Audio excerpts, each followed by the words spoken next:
আল্লাহর কাছে লাখ লাখ শুকরিয়া, যেহেতু মজার খাবার আল্লাহ তাআলা খাওয়ার তৌফিক করে দিয়েছে।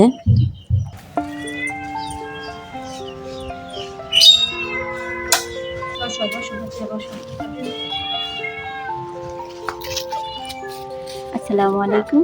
যে যেখানে আছেন আশা করি সকলেই খুব ভালো আছেন।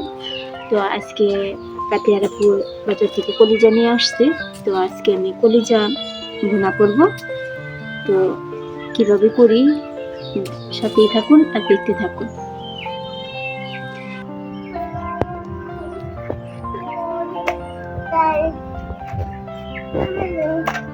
তো এখন আমরা ধুয়ে তারপর সেদ্ধ বসিয়ে দেব।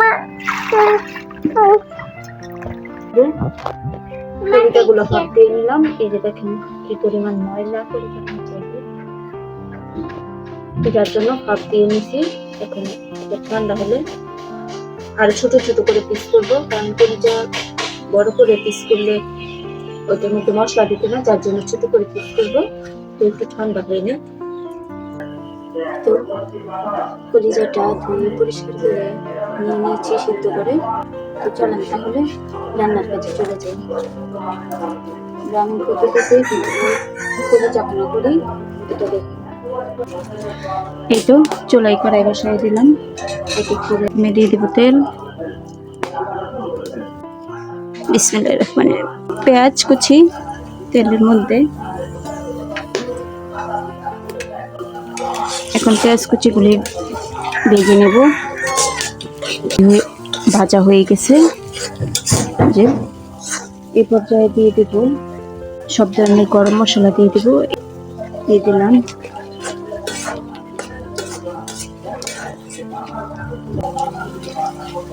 এখন এক এক করে সব ধরনের বাটা মশলা দিয়ে দেব। এখানে জিরা বাটা, আদা বাটা, পেঁয়াজ বাটা, রসুন বাটা আর গরম মশলা বাটা সবকিছু বাটার মধ্যে আমি বেটে নিয়েছি। তো এক এক করে সব দিয়ে দেব। সবাই তো কলিজা ভুনা খেয়েছেন, এভাবে একবার কলিজা ভুনা করে খেয়ে দেখবেন, খেতে কিন্তু অনেক ভালো লাগে। আমি কোনো বাড়তি মশলা না দিয়ে একেবারে সাধারণভাবে এই রান্নাটা করতেছি। তারপরে আবার মাটির চুলায় রান্নার স্বাদ কিন্তু সবসময় একটু বেশি হয়ে থাকে, অন্যরকম। তারপরে যদি মশলাগুলো হয় পাটাই বাটা, সেই বাটার মধ্যে বাটা মশলার স্বাদটা কিন্তু আরো বেড়ে যায় যে কোনো তরকারি রান্না করলে। তো এখানে আমি এক এক করে সকল ধরনের গুঁড়া মশলা দিয়ে নেব। সামান্য পানি দিয়ে মশলাটা গুলিয়ে নেব। তো এখন মশলাগুলো কড়াইয়ে দিয়ে দেব।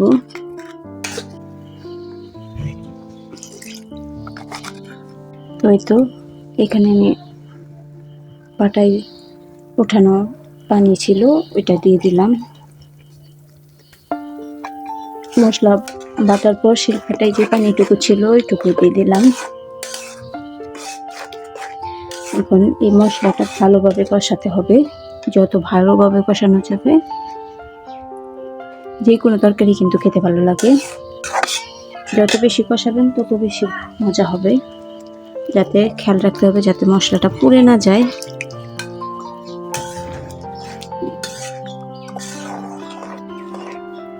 মশলাটা অনেকটাই কষানো হয়ে গেছে। এখন দিয়ে দেব এখানে কিছু চর্বি ছিল, চর্বিগুলা দিয়ে দিই। আর দিয়ে দেব কলিজা। এখানে আমি 1 কেজি পরিমাণের কলিজা করছিলাম, আর এটা হচ্ছে গরুর কলিজা। তো এখন দিয়ে দেব, দিয়ে ভালো করে মিশিয়ে নেব। আর এই পর্যায়ে এখন কোনো পানি ব্যবহার করব না। আবারও মশলার মধ্যে ভালো করে কলিজাগুলো নাড়াচাড়া করে নেব কিছুক্ষণ। একদম মিশিয়ে নিলেন। এখন কম আছে, কম ঝালে আর কি আমি এটা কিছুক্ষণ নাড়াচাড়া করে নেব। তো ঢাকা দিয়ে দিচ্ছি।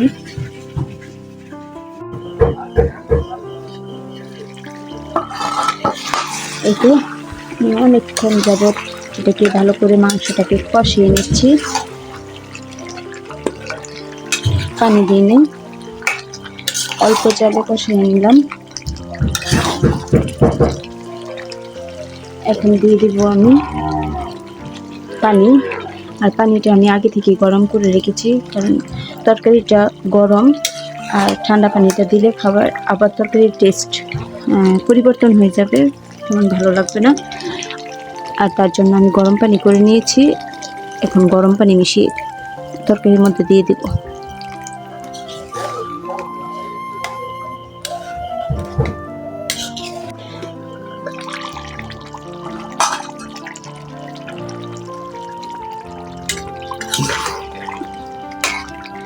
এই তো প্রায় হয়ে গেছে, করে যাব না। আমি পানি অ্যাড করেছিলাম একবার, তারপরে আবার পানি অ্যাড করেছিলাম কিছু পরিমাণ। দেখুন আমার তরকারিটা নাড়াচাড়ার উপরেই রেখেছিলাম, লেগে গেলে খাবারটা আসলে সব খাবারই নিচ দিয়ে পুড়ে গেলে খাবারের স্বাদ নষ্ট হয়ে যায়। তো এই পর্যায়ে দিয়ে দেবো আমি কিছু যে গোটা রসুন, এই রসুনগুলি দিয়ে দেব, দিয়ে তারপর আবার নাড়াচাড়া করে দিয়ে আর একটু রান্না করে নেব, তাহলে হয়ে যাবে আমার। রান্না করা করলে যাব না। দেখেন তরকারি কালারটা কত সুন্দর আসছে।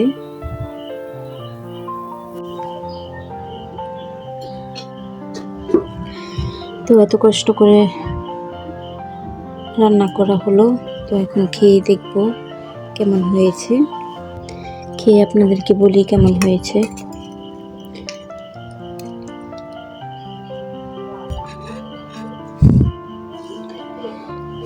ভাতে যে কোনো কিছু খেলে সাথে লেবু হলে খাবার মজাটা দ্বিগুণ হয়ে যায়। তারপরে হচ্ছে আবার যদি কলিজা, তারপরে লাল শাক এগুলো খাওয়া যায়, তাহলে লেবু দিয়ে খেলে খাবারের যে আয়রনের ঘাটতিটা ওইটা তাড়াতাড়ি এটা কার্যকরিতা হয় আর কি। তো বিসমিল্লাহ বলে খেয়ে দেখি কেমন হয়েছে।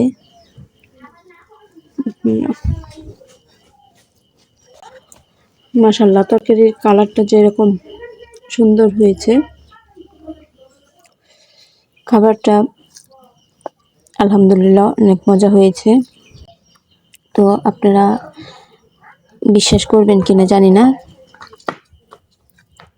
অনেক মজা হয়েছে তরকারি। আপনারা ওইভাবে বাসায় রান্না করে খেয়ে দেখবেন, একেবারে ঘরোয়াভাবে, ঘরোয়া মশলা দিয়ে, ভালো লাগবে আশা করি। তো আমার ভিডিওটি যদি আপনাদের ভালো লেগে থাকে তাহলে লাইক কমেন্ট করতে বলবেন না। আর আমার চ্যানেলটি যারা সাবস্ক্রাইব করেন নাই তারা প্লিজ সাবস্ক্রাইব করে দেবেন। আর যারা অলরেডি সাবস্ক্রাইব করে দিয়েছেন তাদেরকে অসংখ্য অসংখ্য ধন্যবাদ। আর আমার ভিডিওটি আজকে এই পর্যন্তই ছিল। পরবর্তী নতুন কোনো ভিডিও নিয়ে আবারও আপনাদের মধ্যে হাজির হব। সে পর্যন্ত ভালো থাকবেন, সুস্থ থাকবেন। আল্লাহ হাফিজ।